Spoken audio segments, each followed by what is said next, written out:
ओम नमः शिवाय। ओम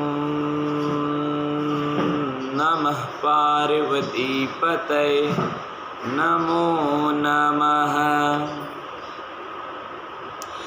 श्री शिव महापुराण शतरुद्र संहिता खंड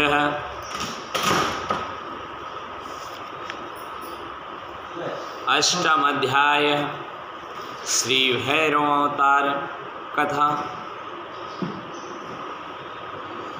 ओम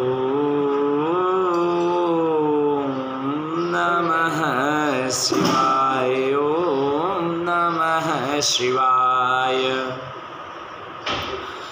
नंदीश्वर महाराज ने कहा, हे सनंद कुमार जी, भैरव जी परमात्मा परमपिता परमेश्वर शिव जी के ही अंश हैं, उनके पूर्ण रूप हैं। सिर्फ अंश मात्र नहीं, भैरव जी महाराज साक्षात महादेव जी ही हैं। उन्होंने कहा, एक समय सुमेरु पर्वत पर जाकर बैठे हुए ब्रह्मा जी के पास सब देवताओं ने जाकर उन्हें नमस्कार हाथ जोड़कर प्रणाम किया और यह पूछा कि हे देवों के देव, अविनाशी तत्व क्या है जिसका विनाश नहीं होता? प्रभु, कौन सा तत्व है जिसका कभी सर्वनाश नहीं हो सकता? इसे आप यथार्थ बताइए। तब शंकर जी के माया से मोहित ब्रह्मा जी ने उस तत्व को न जानते हुए भी उस भाव को कहने लगे कि ऋषियों, मैं उस अविनाशी भाव को यथार्थ रूप से कहता हूँ, आप लोग सावधान होकर सुनिए। मुझसे बड़ा कोई देवता नहीं है, मैं ही एकमात्र संसार को उत्पन्न करने वाला स्वयंभू अज ईश्वर अनादि भोक्ता ब्रह्म और निरंजन आत्मा हूँ। मैं ही संसार को प्रवृत्त और निवृत्त करने वाला हूँ और मुझसे बड़ा कोई देवता नहीं है। जिस समय यह वार्ता हो रही थी, वहाँ मुनि मंडली के साथ विष्णु जी भी विद्यमान थे। तब जैसे ही ब्रह्मा जी का यह कहकर चुप हुए, वैसे ही विष्णु जी ने उनको समझाते हुए कहा, हे ब्रह्मा, ये क्या आप कह रहे हो? मेरी आज्ञा से तो तुम इस सृष्टि के रचयिता हो, मैंने ही आज्ञा दी है। ब्रह्मा जी, आप मेरी कमल नाभि से उत्पन्न हुए हो। इस प्रकार ब्रह्मा और विष्णु परस्पर अपने प्रभुत्व की प्रधानता करने लगे। भगवान नारायण कह रहे हैं कि ब्रह्मा जी, आपको मैंने उत्पन्न किया है क्योंकि आप मेरी नाभि से उत्पन्न हुए कमल में विराजमान होकर आए हो, इसलिए मैं आपका पिता हूँ। ब्रह्मा जी कहते हैं, मैंने इस चराचर ब्रह्मांड की उत्पत्ति की है नारायण, इसलिए मैं सर्वश्रेष्ठ हूँ। दोनों में विवाद हो गया प्रधानता को लेकर कि कौन सबसे प्रधान है, और उसके प्रमाण वेद शास्त्र वाक्य के लिए विवाद होने लगे। कहने लगे, चारों वेदों से पूछने लगे। वेद मूर्ति धारण किए हुए वहाँ उपस्थित हुए। तब परेश प्रभु शिव का स्मरण करते हुए ऋक्यूर्ज आदि चारों वेद पहले चक्षु ने कहा, जिसके भीतर समस्त भूत निहित हैं तथा जिसके सब कुछ प्रवृत्त होता है और जिसको परम तत्व कहा जाता है, वो एक ही है और वो है रुद्र। फिर यजुर्वेद ने कहा, जिसके द्वारा हम भी प्रमाणित होते हैं तथा जिस ईश्वर का संपूर्ण यज्ञों तथा योग का भजन किया जाता है, वह सबका दृष्टा एक ही है, वह रुद्र हैं, वह शिव हैं। तत्पश्चात फिर सामने आके समस्त जो संसार जीवों को भ्रमता है, तथा जिसके योगी जन ढूंढते हैं और जिसकी कांति से सारा संसार, सारा सराचर प्रकाशित होता है, वह एक ही है, त्र्यंबकम, शिव जी ही हैं। फिर अथर्व ने कहा, जिसका भक्ति से साक्षात्कार होता है वह एक ही केवल शंकर जी महाराज सदा शाम शिव ही हैं, जिनमें कोई दुख नहीं है। तब वेदों के कथन को सुनकर ब्रह्मा विष्णु ने कहा, हे वेदों, तुम्हारा यह अज्ञान भला नित्य शिवा से रमण करने वाले, नंगे रहने वाले, पीत वर्ण धूलि धूसरिति प्रथमनाथ शिव जी को परम तत्व कैसे कहा जा सकता है? ऐसे तो नहीं कह सकते। तब उन दोनों के ऐसे वचन को सुनकर सब स्थानों में अमूर्त और मूर्तिमान ने स्थिकार ओम ने कहा, भगवान शिव शक्तिधारी हैं। वे अपनी शक्ति के बिना रमण नहीं कर सकते, क्योंकि वे लीलाधारी हैं, परंतु वही परमेश्वर हैं। तब ओमकार के इस प्रकार कहने पर भी शिव माया से मोहित भगवान विष्णु ब्रह्मा जी की बुद्धि नहीं बदली और वे विवाद करते रहे। तब उन दोनों के मध्य में एक ऐसी विशाल ज्योति का प्रागट्य हुआ, जिसका अग्नि अंत कुछ नहीं था, जिसका ना आदि दिख रहा था, ना मध्य, ना अंत। समझ में नहीं आ रहा था यह अग्नि स्तंभ क्या है।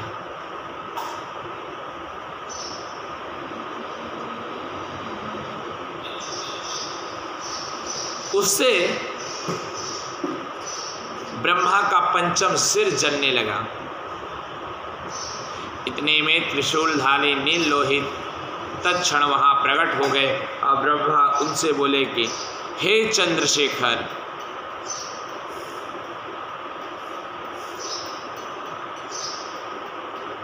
वहां प्रकट हो गए भगवान और नील लोहित चंद्रकेशर, भय मत करो, मैं तुमको जानता हूं कि तुम पहले मेरे सिर से प्रकट हुए थे और रुदन न करने के कारण मैंने तुम्हारा नाम रुद्र रखा था।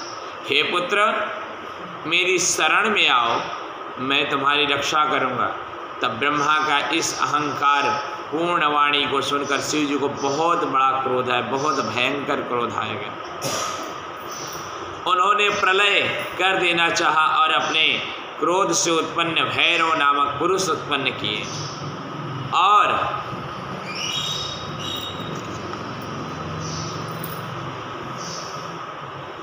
उन्होंने कहा, तुम ब्रह्मा का शासन करो और फिर संसार का पालन करो, क्योंकि तुम साक्षात काल के समान काल ही हो। इस कारण तुम काल भैरव हो गए। बोलो काल भैरव महाराज की जय। इस प्रकार हे कालराज, मेरी मुक्ति पूरी काशी सब पुरियों में सबसे बड़ी है। 4 पुरियों में सर्वश्रेष्ठ महामयी काशी है, जिसका कभी विनाश नहीं होता। अविनाशी काशी जो मेरे ही त्रिशूल पर करवट काशी होकर विराजमान है। हे कालराज, उस मुक्तिदायी काशी जो सर्वदा का उसका आधिपत्य मैं तुम्हें प्रदान करता हूँ। उस पुरी में जितने पापी होंगे तुम उन्हें सर्वदा दंड देना, और उस काशी में वहाँ शुभाभम कर्मों को चित्रगुप्त सर्वदा लिखा करेंगे। आप कहीं भी रहिए, कोई भी कर्म कीजिए, सब विधाता जानते हैं। किंतु काशी में जितने भी पाप किए जाते हैं उनके लिए अलग ही तरह के दंड का प्रावधान किया जाता है। काशी परमेश्वर परमपिता की नगरी है और वहाँ पर पाप करना बहुत ही दुखदाई होता है। जीते जी और मरने के पश्चात बहुत दुख भोगने पड़ते हैं। और भगवान ने कहा अपनी बाईं उंगली के नखाग्र से ब्रह्मा का 5वां सिर को काट डाले और भयभीत ब्रह्म सतरुद्रायिका का पाठ करने लगे। ब्रह्मा विष्णु को ज्ञान हो गया। अब ये दोनों शिव जी को परम ब्रह्म परमात्मा समझे, अहंकार दूर होकर ज्ञान का प्रारब्ध हुआ और तब ब्रह्म और विष्णु का अहंकार रहित जानकर महेश्वर ने दोनों को अभय दान दिया। फिर भक्तवत्सल भगवान भोलेनाथ जी प्रसन्न हो उन दोनों को धैर्य दे अपनी कमदिनी भैरव मूर्ति से बोले, हे नीललोहित, तुम इन ब्रह्मा विष्णु को मानते हुए ब्रह्मा के कपाल को धारण करो और उन्हीं के आश्रित हो भिक्षावृत्ति करते संसार में ब्रह्म हत्या के भय को दूर किया करो। ऐसा कहकर भोलेनाथ महादेव जी ने कहा। परंतु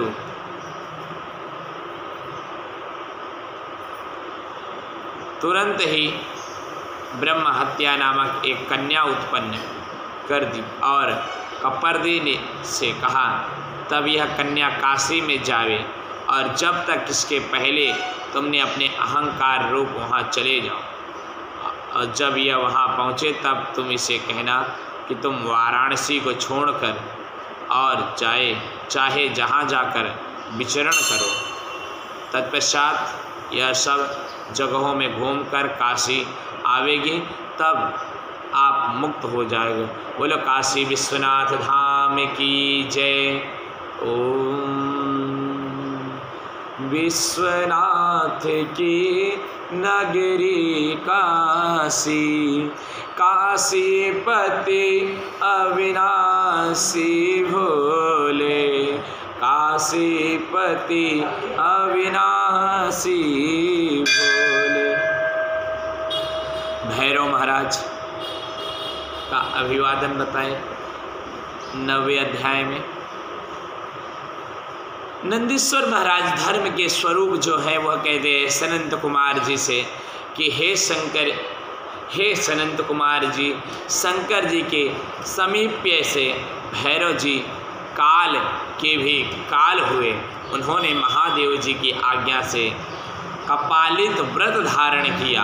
वे विश्वात्मा हाथ में कपाल लेकर काशी आए, परंतु तीनों लोकों में विचरने वाली उस कठिन ब्रह्म हत्या ने उनका पीछा न छोड़ा। एक समय भैरव जी कपालिका का वेश धारण किए नारायण के स्थान को गए। जब महाकाल त्रिनेत्र शंकर जी के रूप में भैरव जी को आता हुआ भगवान ने देखा तो देवताओं ने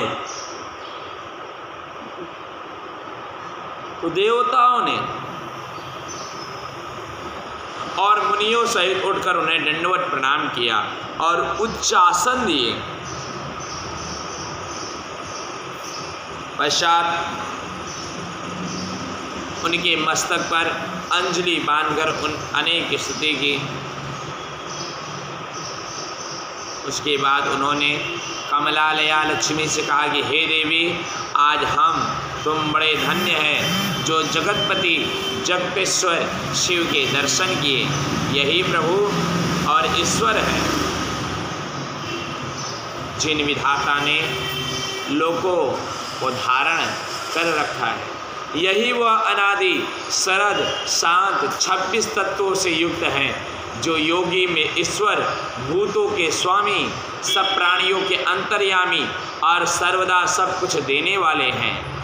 इनका दर्शन कर मनुष्य आवागमन से छूट जाता है। ऐसा कहकर विष्णु जी प्रसन्न होकर शिव जी से बोले, हे प्रभु, हे देव, आप किस लिए भ्रमण कर रहे हो? यह आपकी क्रीड़ा कैसे हुई है नाथ? हे भगवान, ये आप भिक्षा मांगने लग गए? मुझे यह संशय है, क्योंकि आप तो त्रैलोक्य का राज देने वाले हो अपने भक्तों को, फिर आप भिक्षाटन क्यों करते हो? विष्णु जी के इस प्रकार कहा। तब भगवान भैरव ने हंसकर विष्णु जी को अपनी कथा सुनाई, सारी कथा अपनी बताई। उन्होंने कहा, मैंने अपनी उंगलियों के नख से ब्रह्मा का सिर काट दिया था और फिर उसी पाप को मैं सर्वनार्थ इस शुभ का व्रत का अनुष्ठान कर रहा हूँ, पश्चाताप मैं भी कर रहा हूँ। विष्णु जी बोले, हे भैरव जी, आप तो समस्त विघ्न के हर्ता हो, फिर जो चाहे क्रीड़ा करो। श्री विष्णु ने ऐसा कहने पर निर्मल भाव से लक्ष्मी ने अपनी मनोरथी नामक विद्या को उनके पात्र में छोड़ दिया। भैरव रूपधारी महादेव प्रसन्न हो भिक्षाटन के लिए दूसरी ओर चल दिए और उनके पीछे ब्रह्म हत्या को जाती हुई दूसरी ओर चली। जाती हुई देख विष्णु जी बुलाकर उनसे प्रार्थना की कि आप शिव जी का पीछा छोड़ दो। ब्रह्म हत्या ने कहा, इसी बहाने तो मैं शिव जी की सेवा कर रही हूँ, मैं भला इस सेवा के कार्य को कैसे छोड़ सकती हूँ। मैं उन पे कोई हत्या का आरोप नहीं कर रही हूँ। उन्होंने यह हत्या की, उन्हें मारा, ये तो भाग्य है हमारा, और ये तो मैं उनकी सेवा कर रही हूँ, उनके पीछे पीछे जा रहे हूँ, उनके साथ निरंतर लगी हुई हूँ, उनके सानिध्य में हूँ। भला ऐसा सौभाग्य कहाँ मिल सकता है किसी भक्त को।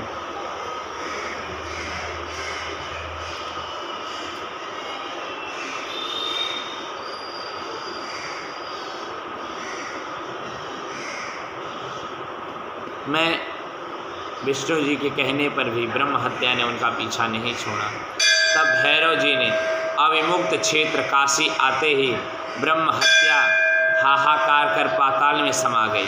उसी समय ब्रह्मा जी का सिर भैरव जी के हाथ से छोड़कर पृथ्वी पर गिर पड़ा और कपाल मोचन तीर्थ हो गए। भैरव जी ने वहाँ बड़े आनंद का नृत्य किया। भैरव जी के हाथ वे काशी तक नहीं पहुँचे। भैरव जी के कारण काशी सदा सेवनीय है। जो मनुष्य कपाल मोचन का स्मरण करता है उसके उस जन्म और दूसरे जन्म के सभी पाप नष्ट हो जाते हैं। इस तीर्थ में जाकर सविधि पिंडदान देव पितृ तर्पण करने से मनुष्य ब्रह्म हत्या के पाप से छूट जाता है तथा जो नित्य भैरव जी के दर्शन करते हैं वे अपने हजारों जन्मों के पापों को नष्ट कर जाते हैं। जो मनुष्य काशी में रहकर कृष्णाष्टमी के दिन या मंगलवार के दिन कालराज के दर्शन नहीं करता उसे पुण्य सभी क्षीण हो जाते हैं। बोले काल भैरव महाराज की जय। जय जय शिव, जय जय श्री हरि। ओम नमः शिवाय, ओम नमः शिवाय। 10वें अध्याय में नरसिंह लीला का वर्णन आता है। नंदी महाराज कहते हैं, हे सनंद कुमार जी, शार्दुल नामक शिव जी का एक अवतार सुनो। सदाशिव ने देवताओं के निमित्त जलती हुई अग्नि के समान सर्व रूप का धारण किया था। सभी लोगों को भगवान विष्णु के 10वें अवतार में नरसिंह महाराज की कथा सुने होंगे। भगवान नरसिंह का रूप लिया था भगवान श्रीमन नारायण ने भक्तों की रक्षा के लिए, असुरों के अंत के लिए। तो वहीं से इस कथा का प्रारब्ध भाव होता है, वहीं से जन्म होता है। नंदी महाराज बताते हैं कि भक्तों के हित के लिए भगवान ने अनेक अवतार धारण किए जिनकी संख्या का कोई सामर्थ्य नहीं है। कहीं कहीं पर भगवान विष्णु के 10 अवतार बहुत प्रमुख रूप से प्रचलित हैं, सभी लोग जानते हैं। भगवान शिव के बहुत से रूप हैं। कोई भगवान शिव के भी 10 अवतार बताते, जैसे महाकाली, तो महाकाली माँ का हो गया तो महाकाल प्रभु के हो गए। इसी तरह रुद्र का, शिव, शिवा, अनेक अवतार भगवान ने धारण किए, किंतु उनमें से 19 अवतार श्रेष्ठ हैं। उन्हीं में से एक अवतार ऋषभ अवतार हैं। ऋषभ, इसी तरह भगवान के अनेक अवतार हैं, सर्व अवतार हैं। तो यह अवतार भगवान सर्व अवतार की कथाएं बता रहे हैं। नंदी महाराज कहते हैं कि जब जय और विजय द्वारपालों को श्राप दिया गया था, तब द्वितीय पुत्र कश्यप से उत्पन्न हुए। उनका पहला पुत्र हिरण्याकश्यप और दूसरा हिरण्याक्ष हुआ। जब इन्होंने बड़ा उपद्रव किया तो ब्रह्मा जी ने से आग्रह विष्णु जी ने वराह अवतार रूप का धारण कर हिरण्याक्ष को मारा, जिसके भाई कश्यपु ने विष्णु के ऊपर बड़ा क्रोध किया। तब उसने 10,000 वर्ष तक घोर तप करके ब्रह्मा जी को प्रसन्न किया। ब्रह्मा जी के वर से वह अवध्य हुआ। फिर उसने शोणिता नामक नगर में जाकर तीनों लोगों को वश कर राज्य करने लगा। देवताओं तथा ऋषियों को बहुत ही कष्ट देता था और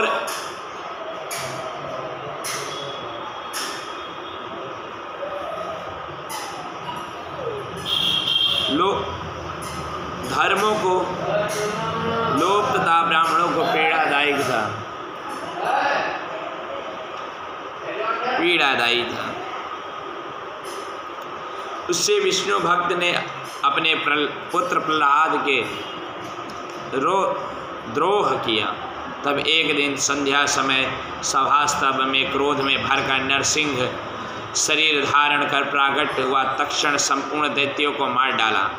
यद्यपि हिरण्याकश्यप ने उनके कठिन युद्ध किया, तथापि देवताओं के देखते देखते परमेश्वर नरसिंह ने देहली पर से खींच अपनी गोद में अपने जंघे पर रख के अपने नखों से उसके शरीर को फाड़ डाले, उसे मारने लगे। संसार सुखी हो गया, परंतु देवता अब भी सुखी नहीं हुए थे। प्रहलाद जी और लक्ष्मी जी का बड़ा आश्चर्य हुआ। नरसिंह जी का क्रोध किसी भी प्रकार शांत नहीं हो रहा था। संसार व्याकुल हो गया, देवता भी दुखी होने लगे, क्योंकि भगवान विष्णु का क्रोध बहुत ही सीमा परे हो गया था। प्रहलाद जी उनको शांत कराने के लिए नरसिंह जी की स्तुति आरंभ कर दी। प्रसन्न हो कृपा निधि नरसिंह ने प्रहलाद को हृदय से लगा लिया, अपने भक्त को। बोलो भक्त वत्सल भगवान की जय, श्रीमन्नारायण भगवान की जय, नरसिंह महाराज की जय। किंतु इस पर भी भगवान नरसिंह का क्रोध शांत होता नजर नहीं आ रहा था, जिससे संसार नष्ट हो रहा था। संसार में दुख व्याप्त हो रहा था। देवता के दुखी होकर देवगणों ने शंकर जी की शरण में जा रहे हैं और शिव जी की शरण में जाकर भगवान शिव की स्तुति की और कही कि हे प्रभु, अब नरसिंह जी की ज्वाला शांत नहीं हो रही है। हे प्रभु, हिरण्याकश्यप का वध हो चुका है। हे प्रभु, अब उन्हें शांत कराइए प्रभु। हे भक्त वत्सल, हे प्रभु अभय करो। हे महादेव, जिस स्थान को जाओ, मैं भगवान प्रसन्न होकर उनसे कहे कि मैं उन्हें अवश्य शांत करूंगा। हे देवताओं, हे ऋषियों, आप अपने अपने स्थान को जाइए। सब देवता आनंद पूर्वक भगवान को स्मरण करते हुए अपने अपने लोक को चले गए। बोले देवाधिदेव महादेव की जय। 11 अध्याय 10 अध्याय पूर्ण पद। श्री शिव महापुराण सतरुद्र संहिता खंड पूर्ण पद। कल के शिव महापुराण में हम सर्वावतारी की कथा प्रारंभ करेंगे। आज 10 अध्याय तक पूर्ण किए। बोले देवाधिदेव महादेव की जय। बोलो उमापति महादेव की जय। नमः पार्वती पते हरे हरे महादेव। जय जय श्री अम्बे, जय जय श्री अम्बे।